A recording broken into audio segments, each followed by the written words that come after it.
রাধে রাধে বন্ধুরা, কেমন আছো সবাই? আশা করি সকলেই ভালো আছো। আজ আমি একটু নিরামিষি তরকারি বানাবো। এই যে লোটা ডাঁটা দিয়ে কুঁদরি আলু দিয়ে নিরামিষি তরকারি বানাবো। তো প্রথমে লোটা ডাঁটাটা আমি পরিষ্কার করে কেটে ধুয়ে নিয়েছি। এর শাকগুলো আমি কেটে অন্যদিন তরকারি করে নিয়েছিলাম আর ডাঁটাগুলো রেখে দিয়েছিলাম। তো ডাঁটাগুলো কেটে পরিষ্কার করে ধুয়ে নিয়েছি। এখানে কুঁদরি নিয়েছি, আলু নিয়েছি, এখানে ধনে পাতা নিয়েছি আর টমেটো নিয়েছি। আজকে একদম সব রেডি করে নিয়ে চলে এসেছি। আর আমি এখানে নিয়েছি আদা আর গোলমরিচের গুঁড়া, আর এখানে নিয়েছি জিরা, ধনা, পানমৌরি আর তেজপাতা, শুকনো লঙ্কা শুকনো খোলায় গুঁড়া করে নিয়েছি। তো এখানে আমি উনানটা ধরিয়ে কড়াটা বসিয়ে দিয়েছিলাম। কড়ার মধ্যে একটু সরষের তেল দিয়ে দিচ্ছি। আজ কোনো বাটাবাটি ঝামেলা ছাড়াই আমি আজকে তরকারিটা বানিয়ে দেখাবো। তো এই গরমে বেশি মশলা না খেলেই ভালো। তো আজ ওই জন্য আমি তরকারি কোনো বাটাবাটি মশলা ব্যবহার করব না। তো আপনাদের সঙ্গে কথা বলতে বলতে তেলটা আমার গরম হয়ে গেছে। তেলের মধ্যে আমি দিয়ে দিচ্ছি 5 ফোড়ন।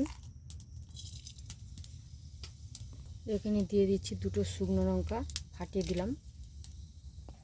তো ফোড়নটা আমার ভালো করে ভাজা হয়ে গেছে। আমি এবারে তেলের মধ্যে আলুটা দিয়ে দিচ্ছি প্রথমে।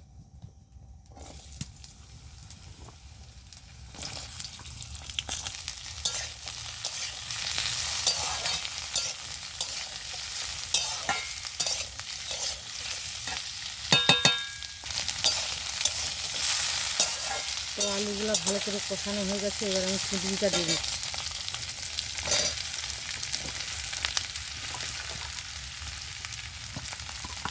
কুঁদরিটা একটু মিনিট 2 কষিয়ে নিয়ে তারপরে আমি ডাঁটাটা দেবো। তো কুঁদরিটাও আমার একটু কষানো হয়ে গেছে। এবার আমি ডাঁটাগুলো দিয়ে দিচ্ছি।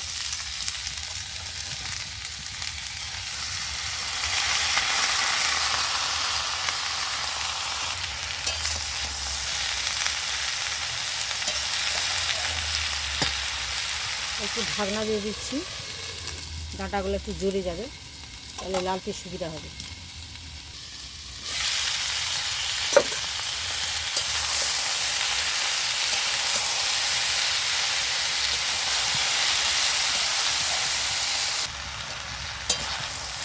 তো সবজিগুলো আমার ভালো করে কষানো হয়ে গেছে। এইবার আমি দিয়ে দিচ্ছি আদা আর গোলমরিচের যে গুঁড়াটা করে রেখেছিলাম সেটা আমি 1 চামচ দিয়ে দিচ্ছি এখানে। এটা দিয়ে আমি ভালো করে এবার কষিয়ে নেব।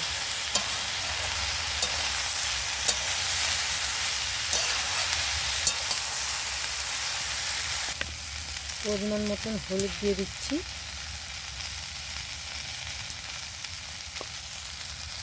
দিয়ে দিচ্ছি নুন। পরিমাণ বুঝেই নুনটা দেবেন।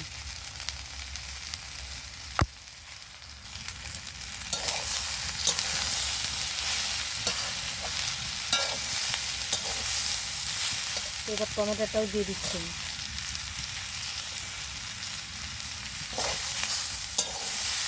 এটা ভালো করে নেড়ে চেড়ে আমি এবার ঢাকনা দিয়ে দিচ্ছি। ফিরে আসছি কিছুক্ষণ পর। ঢাকনাটা খুলে আমি এবারে সবজিগুলো আবার একটু নেড়ে দিচ্ছি।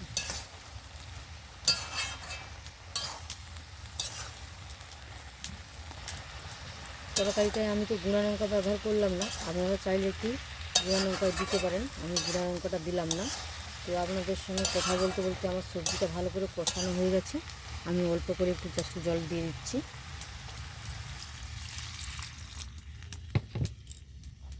তো ঢাকনা দিয়ে আমি কিছুক্ষণ রান্নাতে দেবো। ফিরে আসছি কিছুক্ষণ পর।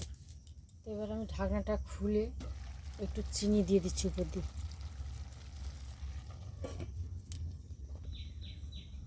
দিয়ে দিচ্ছি ধনিয়া পাতা,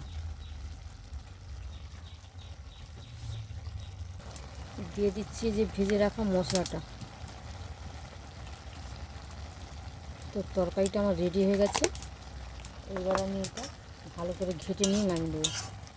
ভালো করে খুন্তিতে একটু ঘেঁটে দিচ্ছি যাতে তরকারিটা একটু লিটপিটা হয়।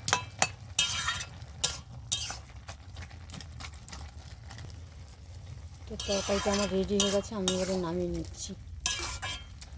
তো তরকারিটা আমার রেডি হয়ে গেছে, আমি নামিয়ে নিয়েছি। এবার গরম ভাতের সঙ্গে পরিবেশন করব। তো আপনারা ওরকম গরমের সময় বেশি তেল মশলা না দিয়ে এইভাবে বানিয়ে খেয়ে দেখবেন, খুব সুন্দর লাগে। আর কেমন লাগে আমাকে অবশ্যই কমেন্ট করে জানাবেন। আর আমার রান্নাটা যদি ভালো লাগে আমার চ্যানেলটি সাবস্ক্রাইব করে আমার পাশে থাকবেন।